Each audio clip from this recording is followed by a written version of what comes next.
2 টাকা অনেক সময় ভিখারিকে দিলেও নিতে চায় না। দ্রব্যমূল্যের ঊর্ধ্বগতির এ বাজারে 2 টাকা দিয়ে কিছুই পাওয়া যায় না বললেই চলে। সেখানে 2 টাকার বিনিময়ে অসহায় পথশিশু ও শ্রমজীবী মানুষের হাতে দুপুরের খাবার তুলে দিয়েছে ঝিনাইদহের কালীগঞ্জের এই স্বেচ্ছাসেবীরা।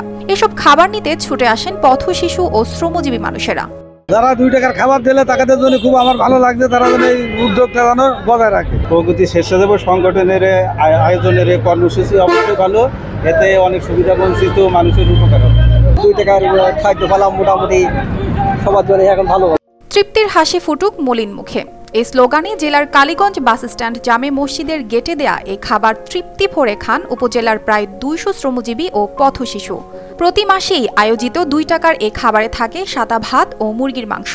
প্রগতি স্বেচ্ছাসেবী সংগঠন 2 টাকায় এই যে সাধারণ জনগণ মশলা এক্সপার্ট রাঁধুনি নিয়ে এলো টেস্টিং সল্ট মুক্ত রাঁধুনি স্বাদ মেশালি, স্বাদ হবে দুর্দান্ত। খেটে খাওয়া শ্রমিকদের মাঝে যে খাবার বিতরণ করছে, এটা নিঃসন্দেহে একটি ভালো কাজ। যে আমরা যারা সমাজের মানুষ আছি সবাই কিন্তু এই সমাজেরই সদস্য। শ্রমজীবী মানুষ তারাও সমাজের সদস্য, তো তাদের প্রতি আমাদের সহানুভূতি ভালোবাসা থাকা উচিত। এই যুগে 2 টাকায় কেউ খাবার দেয় এটা তাদের জানা ছিল না। নামমাত্র দামে এমন স্বাস্থ্যসম্মত ভালো মানের খাবার পেয়ে আপ্লুত এইসব শ্রমজীবীরা। 2 টাকা খাবার দিয়েছে, আমি টাকার জন্য দোয়া করে দিই, নামাজ করি। আমার 2 টাকা খাবার দিয়েছে, আমার ধন্যবাদ দিয়েছে। আমি আল্লাহর কাছে দোয়া করে যেন ভালো থাকে তারা। 2 টাকার বিনিময়ে এক প্যাকেট খাবার পেলাম, খুব ভালো লাগলো। প্রতিনিয়ত কত টাকা তো এদিক সেদিক খরচ হয়। চারপাশে থাকা শ্রমজীবী ছিন্নমূল পথশিশুদের জন্য এই সামান্য অর্থ ব্যয় করতে পারা তার জন্য অনেক আনন্দের বলে জানান এই সংগঠনের সভাপতি। 2 টাকায় হাসি নাম দেওয়ার কারণ হচ্ছে, অনেকেই মনে করে, অনেকের ভিতরে চিন্তাভাবনা আসছে যে আসলে আমার নিজেরই টাকা না, আমি কি সহযোগিতা করব, এই চিন্তাভাবনা মানুষের ভিতরে ঘিরে আসছে এখন।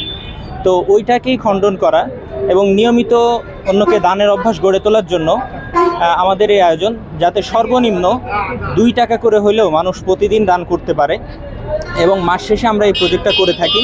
তো সকলের সম্মিলিত প্রচেষ্টা এটা হয়ে থাকে এবং যারা এখানে উপকারভোগী তারাও 2 টাকার বিনিময়ে এটা গ্রহণ করে থাকে।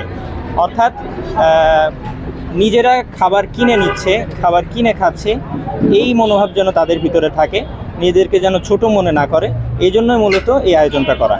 সমাজের পিছিয়ে পড়া এসব মানুষের সহযোগিতা করার জন্য অঢেল সম্পদ নয়, প্রয়োজন সুন্দর মানসিকতা। এই স্বেচ্ছাসেবীরাই যে তার বড় প্রমাণ।